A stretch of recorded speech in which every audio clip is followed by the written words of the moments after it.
Сайн байцгаана уу? Та бүхэнд жижиг дунд үйлдвэрийн талаар хүргэдэг подкастын маань анхны дугаар эхлээд бэлэн болж байна. Энэ подкастаар жижиг дунд үйлдвэр тохиолдог, байгууллагын орчин тохиолдог суурь асуудлыг задлан шинжлэх тухай подкаст юм аа. Өнөөдрийн подкаст маань миний урилгыг хүлээж авч ирсэн Өнөр Жагал багштай баярлалаа. Өнөр Жагал багш маань төслийн хөрөлгийн цогцол, удирдлагын системийн багш, үндэсний менежмент үндэсний зөвлөх ажлын ухаан номын зохиогч ийм эрхэм хүн байгаа. За танд өнөөдөр мэнд өгөрье. Зал цагаа гаргаж бидэнтэй ярилцахад зөвшөөрсөн танд баярлалаа. За бид хоёр бол ерөнхийдөө жижиг дунд үйлдвэрийн талаар ярилцсан. Жижиг дунд үйлдвэр тэр дундаа бизнес эрхлэхэд ямар суурь асуудал тулгардаг, байгууллагын орчин, ажлыг хэрхэн системтэй удирдах талаар ярилцсан юм. Энэ учраас би танд ихний асуулт өгье. Ер нь жижиг дунд үйлдвэр тэр дундаа бизнес эрхлэхэд ямар суурь асуудал тулгарч байна? За жижиг дунд бизнес, том бизнес гэдэг ер нь адилхан дөө. Ер нь бизнесийн орчин гэдэг асуултын талаар л бид нэр ярина баг тийм үү? Бизнесийн орчин маань ээлтэй байна уу, ээлгүй байна уу гэдэг талаар л эхлээд ярих хэрэгтэй баг. Бизнесийн орчин одоо ээлгүй байна гэдэг маань улс төрийн хувьд одоо яах нь бодлоод одоо оролцогч талууд маань тийм ээ оролцоо багтаа, хууль эрх зүйн хувьд дарамт шахалт ихтэй тийм ээ. Эдийн засгийн хувьд одоо багтаамж багтаа тэрэн дотроо одоо яах нь өрсөлдөөн ихтэй гэдэг юм уу. За технологи хөгжөөгүй тийм ээ. Гэх тийм олон хүчин зүйлээс л хамаарж байгаа юм л да. Тэгэхээр одоо ер нь өнөөгийн нийгмийг бол төрөмгийн нийгэм л гэж ярьж байгаа шүү дээ. Ер нь бол бизнес хийнэ гэдэг бол одоо товчхоноор хэлбэл бараг тэр бизнес зах зээл тэр тэсэж үлдэх тухай л ойлголт баг яригдахаар байна шүү дээ тийм. Тэгэхээр жижигч бай, томч бай, адилхан энэ бизнесийн орчинд яг нэг илүү өөрчлөлт чадвартай байх тухай ер нь илүү яригдана байх гэж бодож байна. За юм байна. Одоо төсөлтөөр ингээд харж байхад жижиг бизнесүүд маань ер нь бизнес хийх гэдэг төсөл бичиж орж ирж байгаа хүмүүст нэг ийм асуудал байгаа шиг байна. Гадаад орчин, дотоод орчин. Ер нь энэ хоёр яаж уялдуулж байна? Менежмент гэж юу юм бэ гэдэг энэ асуудлууд дээр их одоо юу гэдэг нь нөгөө дутагдaltaй орж ирж байна л да. Тийм учраас та энэ ер нь бизнес эрхлэх гадаад орчин юу юм бэ? Дотоод орчин гэж юу юм бэ? Энэ хоёрыг хэрхэн зохицуулж ажиллах юм бэ? Одоо Честер Барнард Америкийн эрдэмтний тодорхойлсноор бол байгууллага бол өөрийнхөө зорилгодоо үр ашиг олж авах нийгмийн цогц юмаа гэж тайлбарлаад байгаа шүү дээ. Энэ дээр болохоор нөгөө талаас нь авч үзвэл байгууллага гэдэг бол орчийг гарцуулан хувиргах юм одоо механизм гэж яриад байгаа. Та энэ дээр ямар зөвлөгөө өгөх вэ? Ер нь бол бүтээмжийн талаарх ойлголт гэж үзэж болно шүү дээ. Орцгаарц гэж ярил систем гэж ярил. Ерөөсөө нэгтгэл бүгдийн базгал бүтээмж. За тэрийг хүнд ойлгуулах гэвэл бүтэмж. Тий, бүтэмжтэй сайхан ажил хэрэгээ авч явах. Хуу гэдэг маань бүтэмжтэй ажиллаж байна уу гэдгээс шалтгаална. За тэгэхээр ажил хэрэг одоо бизнес нь амжилтгүй явж байгаа хүмүүс бол бүтэмжгүй ажил хийгээд байгаа л байна. Бүтэмжгүй хүн. Тэр яаж бүтэмжтэй байх вэ? Гэвэл тэр гадаад орчиндөө зохицуулж чадах хэрэгтэй. Дотоод орчноо байнга хөгжүүлж байгаа хэрэгтэй. Тэгээ нэг одоо энэ жижиг дунд үйлдвэрлэгч нарын бизнесийн төсөл хөтөлбөрүүдийг ингээд харж байхад бол тэр SWOT шинжилгээгээ ер нь тийм нэг сайхан орчинтойгоо зохицуулж хийх явдал бол их дутагдaltaй байна гэж хараад байгаа байхгүй юу? Одоо нэг 30 нас хүрээд бизнес эхэллээ тийм үү? Хөрх юм 20 наснаас 30 нас хүртэл цуглуулсан хэдэн төгрөгөөр л бизнес хийж байгаа шүү дээ. Тэгээд тэрийгэ бүтэмжгүй авч явбал одоо хайрын дараагийн 10 жил ингээд тэр хүний амьдрал бол ер нь бүтэмжгүй тийш явчихж байгаа. Тэгэхээр тэр бизнест тэр нөхцөл байдлаа тодорхойлох тэр гадаад орчноо мэдрэх, дотоод орчноо мэдрэгч нь л өөрөө тэр бүтэмжтэй байхад нөлөөлнө шүү дээ. Гэтэл тэр одоо SWOT шинжилгээнд дээр боломж гэхэд л одоо яах нь 4-5хан боломж их ерөнхий тийм ээ. Улс төр дэмжиж байгаа, эдийн засгийн багтаамж байгаа, тийм ээ. Эрх зүйн орчин одоо бүрэлдсэн гэх нэг ерөнхий юм яриад байхаар тэр бизнес ерөн бүтэмжтэй явах уу юу? Тийм ээ. Үнэхээр тэр бизнесээ авч явъя гэж бодож ивэл чинь дор хаяж нэг 100 гаруй боломж гарч ирээд өрсөлдөгчөө яаж давах боломж байна? Хэрэглэгчээ татах ямар боломж байна? Тийм ээ. За одоо хөрөнгө оруулах ямар боломж байна?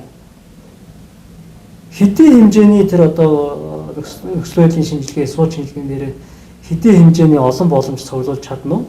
Төдий хэмжээний л одоо амьдрах чадвартай, бүтэмжтэй бүтээмжтэй төсөл, бүтээмжтэй одоо бүтээмжтэй бизнес бий болох нь бас тодорхой шүү дээ.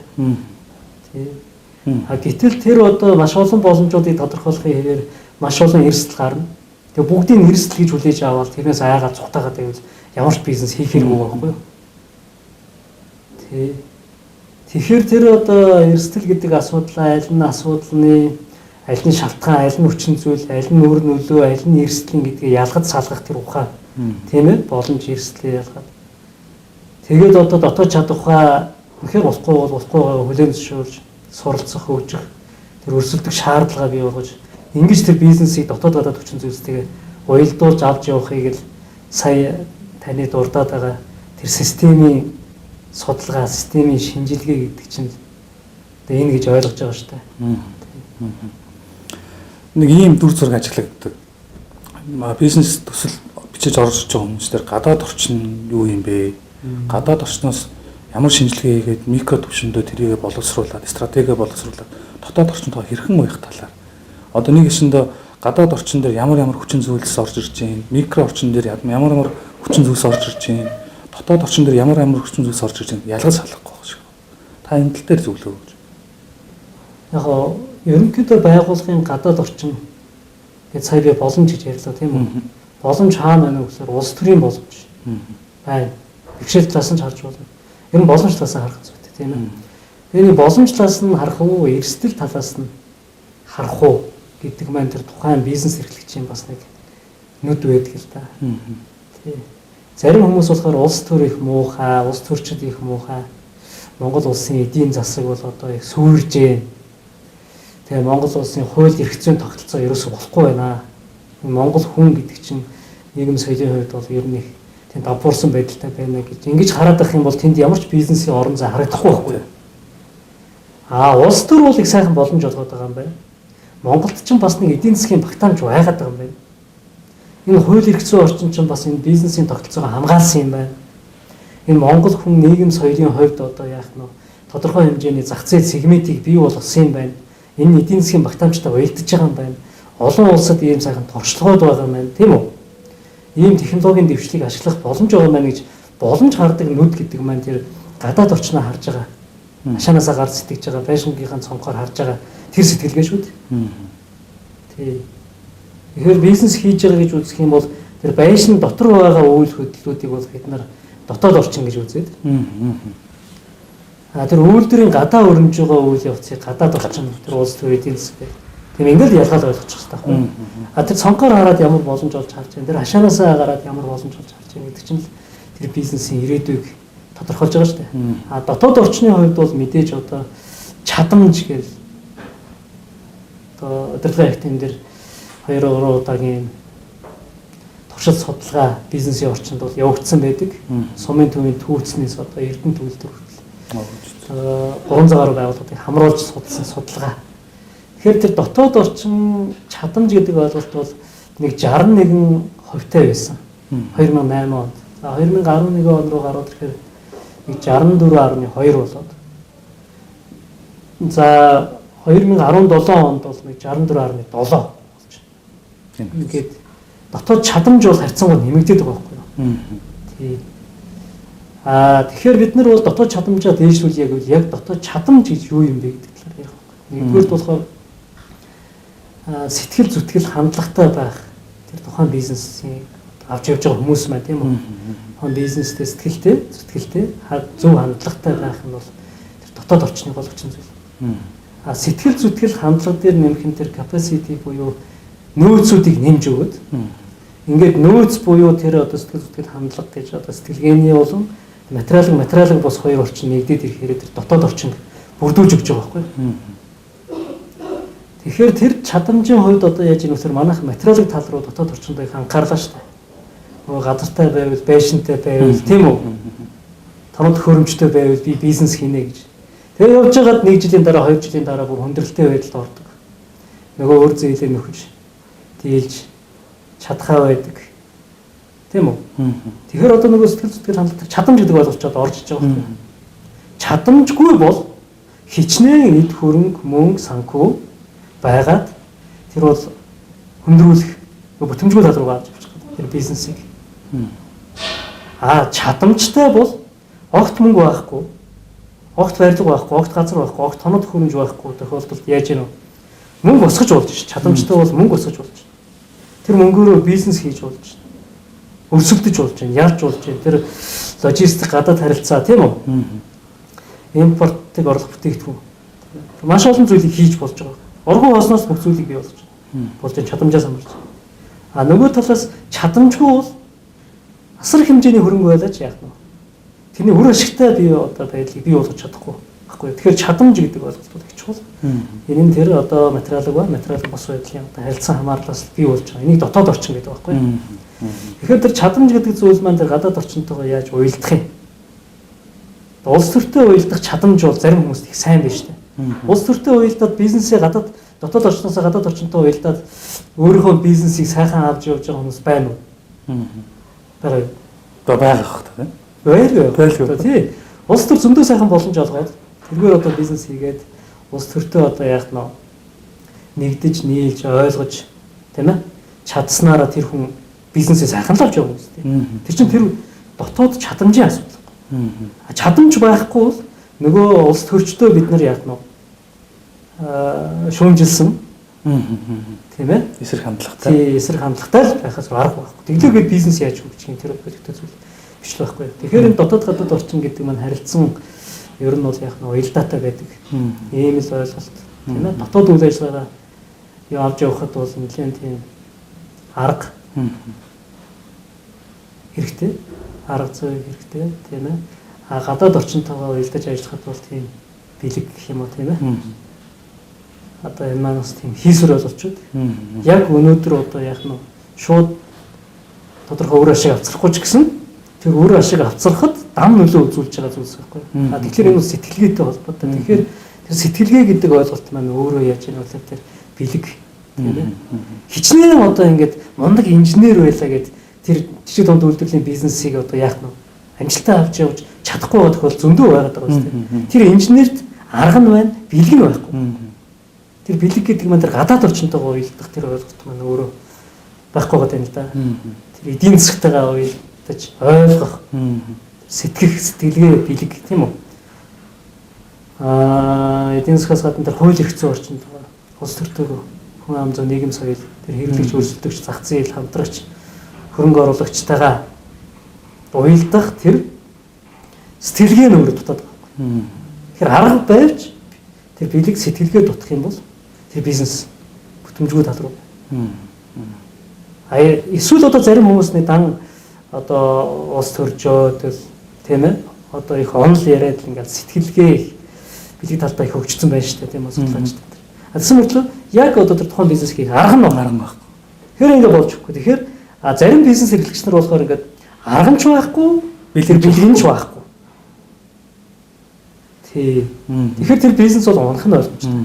Арга нь байгаад бэлэг нь байхгүй нэг тохиолдол байна. Бэлэг нь байгаад арга нь байхгүй. Ямар бизнес хамгийн сайн явж байгаа вэ гэхээр дотоод орчиндөө бол бизнесээ яаж явах тэр мэргэжлийн аргачлалтай. Тийм ээ. Гадаад орчинтойгоо уялдах тэр сэтгэлгээтэй. Аль аль нь байгаад байгаа тэр арга бэлэг хослуулж авч байгаа бизнесээ авч явж байгаа. Энэ хүмүүс л хамгийн амжилттай бүтээмжтэй үйл ажиллагааг явуулж амьдрал нь их бүтэмжтэй байдаг шүү дээ. Ингээд насаараа л бизнес хийлээгээл энэ болохгүй байна л гэж явж ивэл арга нь дутсан юм уу, бэлэг нь дутсан юм уу? Аль нэг нь. Тий. Бэлэг нь дутсан юм бол макро орчин юм уу, микро орчин юм уу тий? Микро орчин гэхээр тэр хүн хуваалж хийсэн байна. Хэрвээ микро орчин.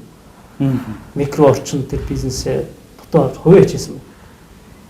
Хэрэглэгчтэй бодоогүй юм шүү дээ. Тийм учраас тэр бизнес нь явахгүй юм шүү дээ. Өрсөлдөгчдөө давж гарч өрсөлдөгчдөөгөө хүртэл хамтарч чадаагүй юм шүү дээ.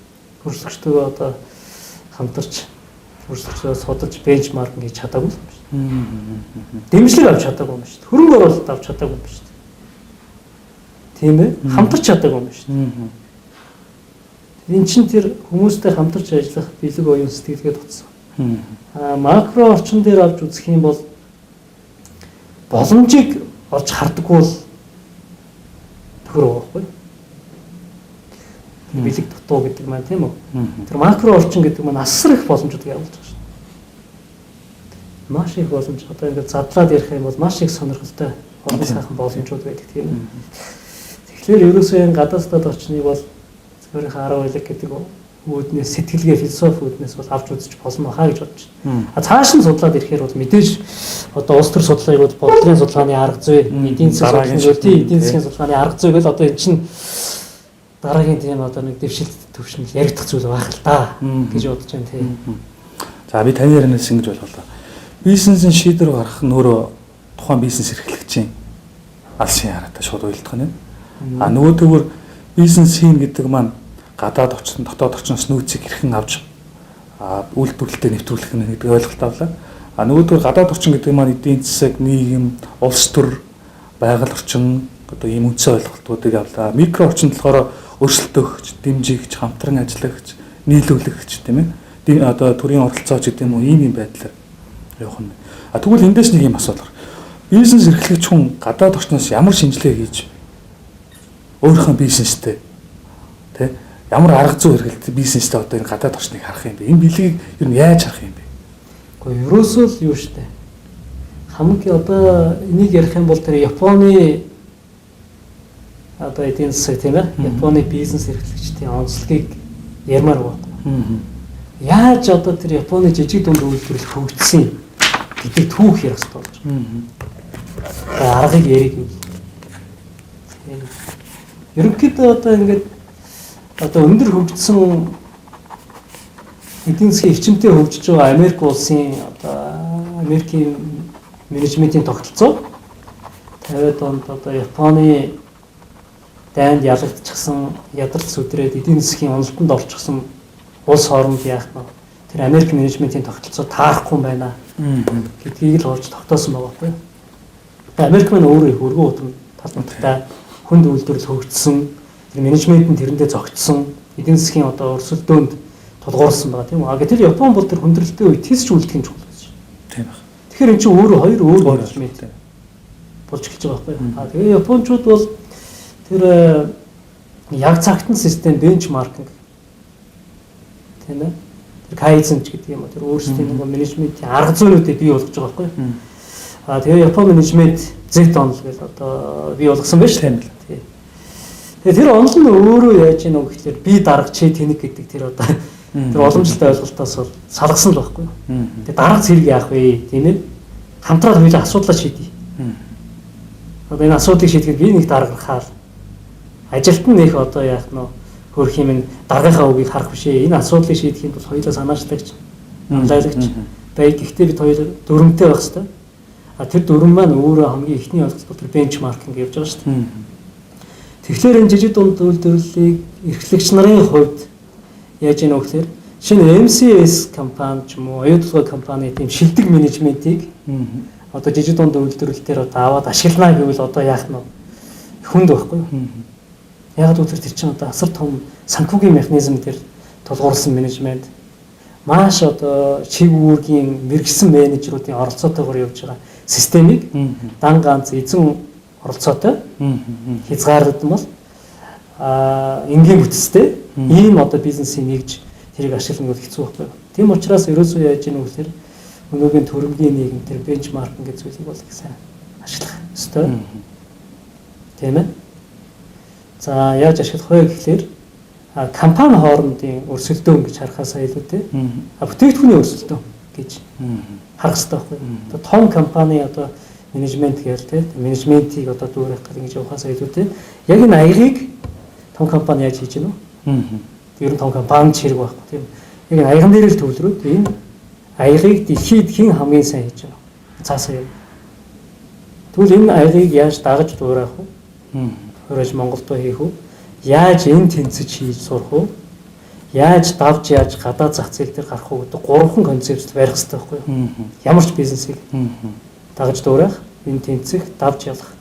Тэгэхээр дагаж дуурайх систем гэдэг чинь өөрөө их аягүй энгийн явж таараа. А энэ тэнцээд ирэхээрээ бол өөрөө нэг одоо яг нь тэр бизнест өрсөлдөх чадвартай системийг бий болгож байгаа байхгүй юу? А давж ялах гээд ирэхээрээ өөрөө өрсөлдөөнийг Монголдоо биш нөгөө дэлхийд тавиад болж байгаа байхгүй юу? А ерөөсөө бизнесийн үндсэн зарчим энэ бенчмаркинг болж байгаа шүү. Тэгээ яг цагтан систем тийм ээ. Өнөөдөр хамгийн бага зардлаар үйлчлэгийг яаж зохион байгуулах вэ? Тийм ээ. Дэлгүүрт хүн орлоо гэхэд цаг алдахгүйгээр одоо яаж тэр бараа бүтээгдэхүүнийг яах нь сонгох уу? Тийм ээ.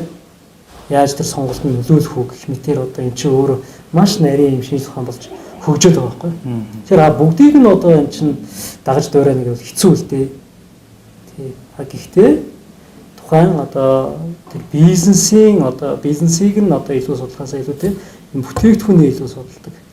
Ийм арга зүйрүүл юм бол жижиг дунд үйлдвэрлэлийн хамт орох хэрэгтэй. Яагаад гэвэл одоо бид хоёр чинь жижиг дунд үйлдвэрлэлийн шийдвэр гаргах оронд ажиллаж байгаа шүү дээ. Тэгээ ингээ анзаарж байгаа тийм үү? 2400 одоо төсөл орж ирэхэд бараг 400-аад нь мал аж ахуй төслүүд. Тэгээ яаж ийм вэ гэхээр би нэг тэдэн үхэртэй махаа зархсан л гэсэн хүмүүс болж байна. Би нэг тэдэн үнээс хаад сүүгээ зарах гэсэн. Тэгээ өрсөлдөд бүгд унж байгаа шүү дээ. Яагаад гэвэл тэр нөгөө дотоодоос одоо дагаж дуурайх энэ тэнцэгт авч ялах тэр концепц нь байхгүй. Ямар ч одоо тийм нөгөө шилдэг туршлагыг дагаж дуурайх тэд нартай нэг энэ тэнцээ гэж урагшаа зориулж байгаа.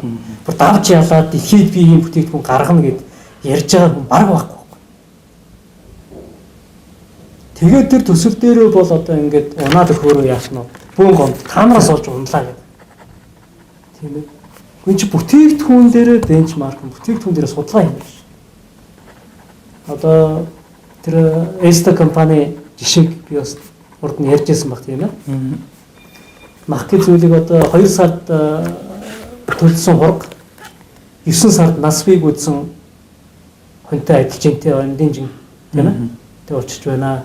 Тэрийг 2 сар шаханд оруулахад яах нь вэ? Тэр бол одоо маш бүтэмжтэй нөгөө вагу мах гэж нь одоо гарч ирж байна. Ямар ч одоо химийн бодис байхгүй. Эвамик гэдэг хийгээгүй. Тэгээд өөрөө болохоор хурууны мах учраас маш зөөлөн. Олон улсын стандарт нийцнэ. Килограмм $200 мах чинь гарч ирж байгаа байхгүй юу? Монголд.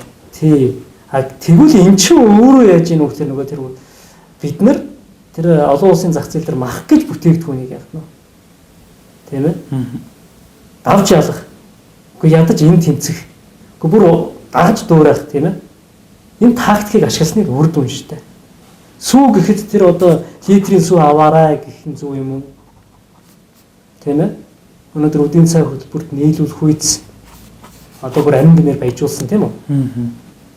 Бүр өдөр болгон одоо өдөр заавал одоо нэгийг уудаг тийм хэрэглээг бий болох хэмжээний сүм бүтээгдэхүүнийг гаргаж ээж эн чинь өөрөө тэгж зах зээлд бүтэмжтэй өрсөлдөх чадвартай бүтээгдэхүүн гарч ирж штэ. Мэдээж одоо ганц арга зүгээр хязгаарлагдахгүй л тийм. Маш олон арга зүй. Энэний зүгээр нэгийг дурдхад л одоо энэ бол өөрөө бенчмаркинг гэдэг бол яах нь өнөөгийн төрөнгийн нийгэмд тисжүүлдэг цорын ганц арга зам юм а гэж манай шуурга багш тийм ээ менежментийн ухааны доктор профессор Монголын менежментийн анхдагч нарын нэг шуурга багш манаас өөрийн бүтээлээ дурдсан байдаг шүү дээ. Төрөнгийн нийгэмд тисжүүлдэг цорын ганц арга зам байдаг. Тэр бол бенчмарк юм а гэж. Энэ удаагийн подкастын маань ивент тэтгэгчээр агуулгын цогц шийдлийг танд хүргэе. Монгол агуулгын стандартыг тогтоож байгаа GM&Star компани байна. Таны амьдралд бидний бүтээгдэхүүн гэрэл хийгээний нэртэй аврагын фурничер компаниг ивент тэтгэж байгаа. Мэдээлэл спонсороор баялаг хөтөлбөрийг дэмжих холбоо Mass TV нийтлэлд ажиллаж байгаа. Нийт ивент тэтгэгчтэй баярлалаа гэж хэлэх зүйтэй байна.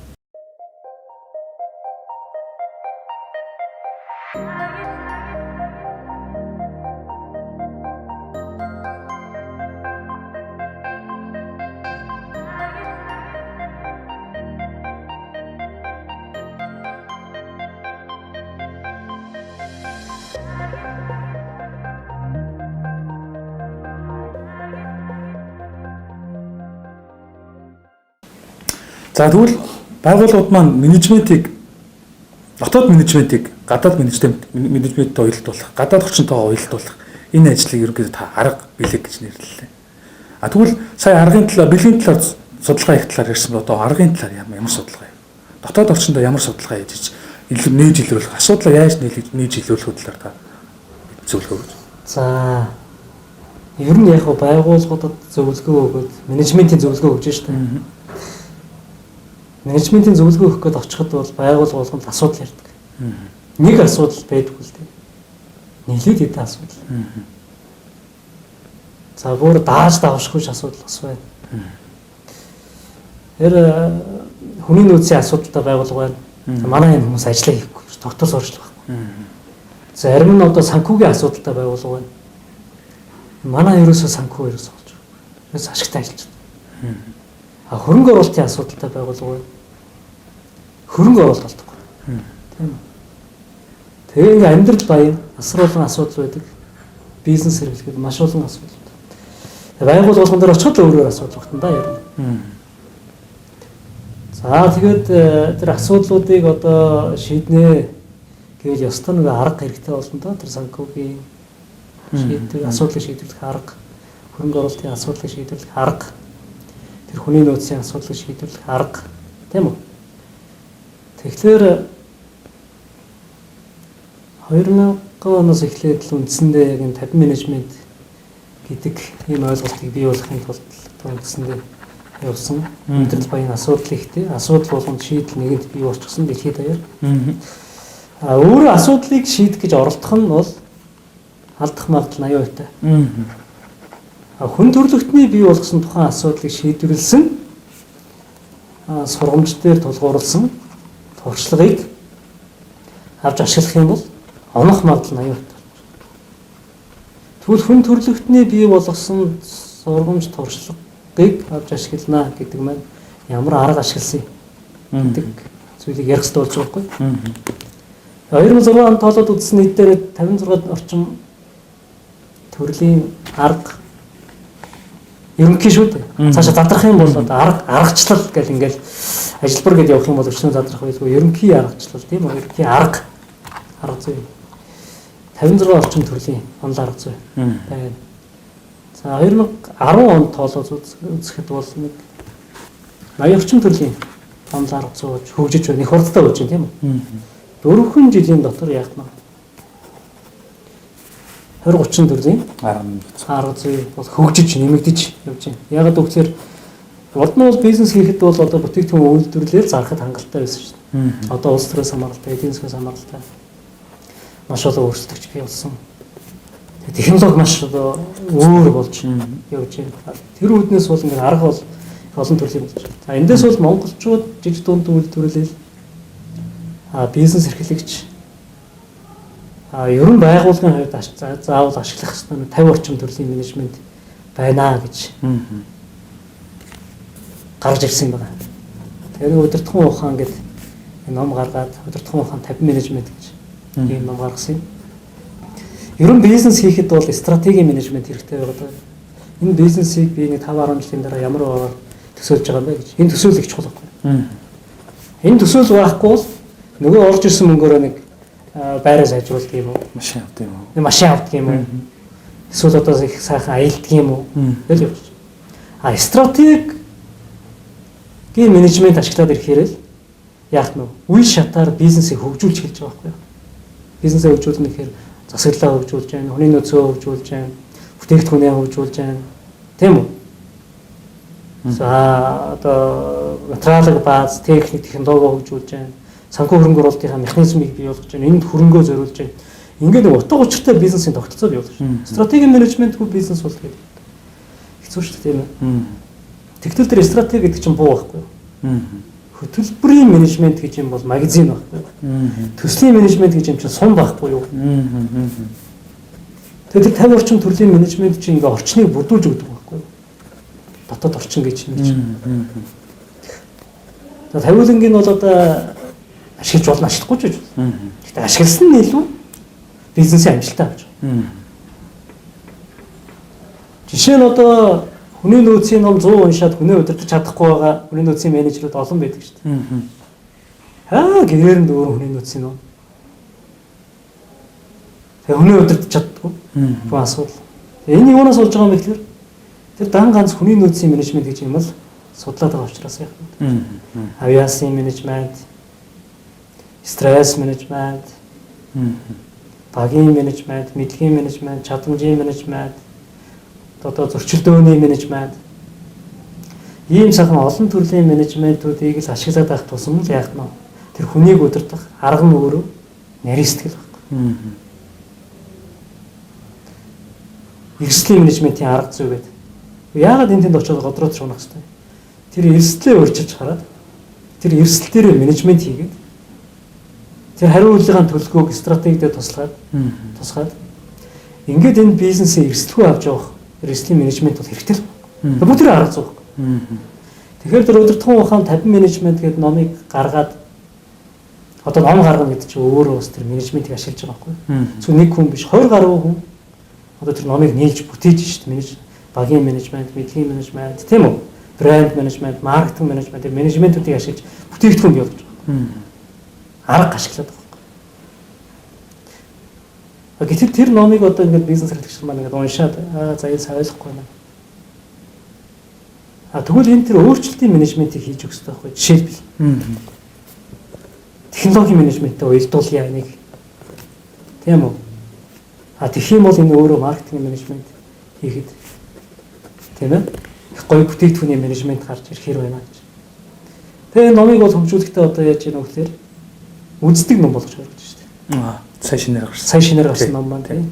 Өөрөөр хэлбэл одоо нөгөө бидний компьютерийн одоо дэлгэц зурагт гэдэг ойлголт маань одоо А4-ийн цаасны нэмгний хэмжээтэй болж хуургаж штэ тийм үү? Технологийн менежмент ашиглаад.